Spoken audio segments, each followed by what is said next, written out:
But, like, Josh Allen last night. Oh, my God. What happened with what's going on with Josh Allen? He was on the show. He looked good, sounded good. Yeah. Said the boys were tense. The team was there. He ends up with 3 picks to the same guy. Mr. Whitehead ends up hitting a season-long escalator in his contract. You get 3 picks this season, we'll give you an extra $250,000. He said, we got Josh Allen week 1. I'm going to get them all right here. Now, the one was an arm punt. Right. That shouldn't even count. That is actually an incredible play. What? It should. 38. Yeah, I guess. And also Dawson Knox to the left was seemingly open if you really wanted to drop it off. But he ends up pinning him at like the 4-yard line or whatever with that thing. Obviously, because the guy gets tackled as soon as he catches it. Is the punter able to do that? We don't know. We're not. He could have ran. Yeah, he has one-on-one open one-on-one. field. Josh Allen. I don't want to see him open field. He ends up in the top 5, backed up inside the 10. It's a really good punt. That was an absolutely incredible punt. But there was a couple other picks where Whitehead jumped it, caught it, and Josh Allen made a bad decision. Should we worry? Josh Allen, Joe Burrow, right? These are the 2 guys that we talk about alongside Patrick Mahomes in the AFC. Both have very rocky, tough starts. We assume they'll figure it out because we think they're incredible football players. But Josh Allen has a lot of these moments taking place over the last couple of years. I think since 2018, he obviously has the most turnovers in the NFL. His first year was not great. He has how many fumbles since 2018? 51 fumbles since 2018, only 21 lost. I'm saying, like, Josh Allen is the prototype. Everybody's looking for Josh Allen. And last night, it seemed to have 3 of the plays that end up showing up sporadically through the last couple of years. Let's assume he'll right that ship, and so will Joe Burrow. But at the top of the AFC right now, there's some real question marks at the quarterback position. Like, last year, I kind of wrote it off. I was like, maybe, was this a last year thing? But then he comes out and does it again as far as the turnovers are concerned. And, like, especially when you have a lead. He had a lead for all of those. Like, and Aaron Rodgers is out, and you're going against Zach Wilson. So it's kind of like, hey, you probably don't have to force these things against a great defense. Maybe let's play.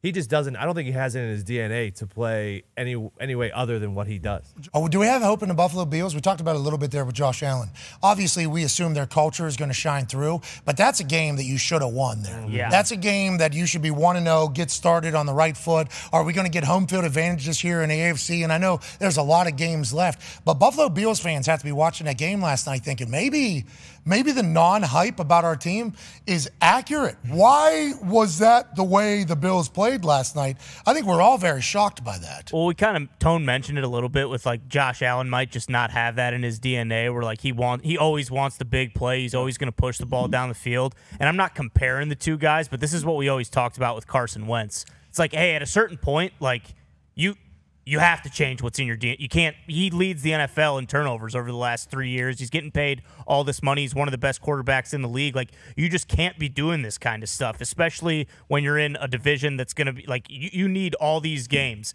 And then the fumble late too, where it's like that game's over. All they don't even necessarily need to score. You just need to move the ball a little bit down the field and then potentially pin them. Like, you fumble, and then boom, Zach Wilson, who hasn't done anything all night, now he's got a short field, and all they need to do is convert a field goal. So I think he just needs to, rein it in. You don't need to throw an 80-yard touchdown on every single play. The arm punt ball, Yeah. I think, he's one of the only humans that can throw that ball. Yeah. Sure. Yeah. So, whenever he's running to his left and he sees an opportunity to do something that he knows he's on the 28.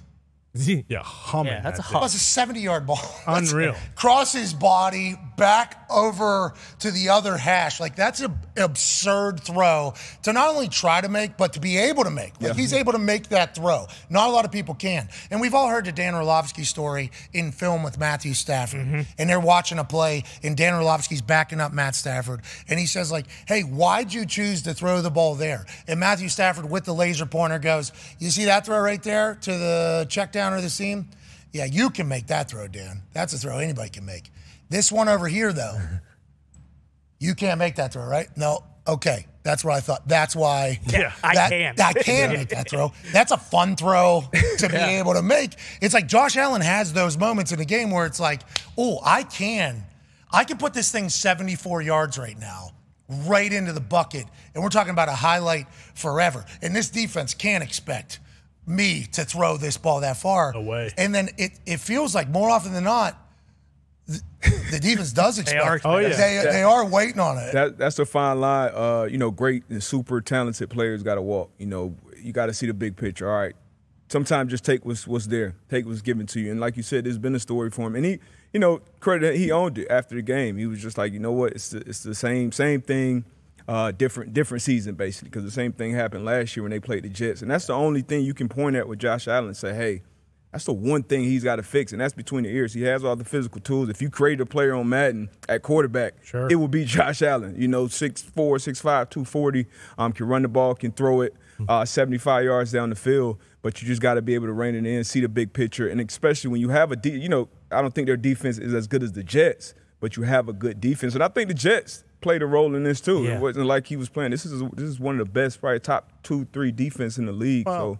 So you can see even the game plan coming out, it was a bunch of dink and dunk passes. He was trying to get the ball out quick. That D-line is strong, but you got to be able to rein it in and just see the big picture for Josh Allen. And every time we talk to Josh, one of those types of questions gets brought up. Like, hey, how do we feel about that? And he says, I got to be smarter with the ball. Ken Dorsey tells me that whole thing. He gives the song and dance and the answer. But sometimes, if it quacks, Yeah. Like sometimes it is. Right. Like, that's just what Josh Allen is. Yep. There's going to be an upside that nobody else can do that Josh Allen can do. But sometimes there's going to be a moment in a game where the little 16-year-old Josh Allen inside of his brain sees something, and it's like, this would be awesome. Yeah. And then all of a sudden the ball's going back the other way, and there's a billion-dollar franchise going, whoa, come on. Wait a minute. Come on. We can't have that. Then Josh Allen gets a chance in 2-minute drill to get down in field goal range, and he does. Yep. Exactly. It's like when you talk about a balance, it's like gift and a curse having the ability that he has. But damn, I would love to have Josh Allen as my quarterback. Yeah. I would love to have Joe Burrow as my quarterback. Mm-hmm. Both of them did not start great this season. Thanks for watching ESPN on YouTube. For live streaming sports and premium content, subscribe to ESPN+.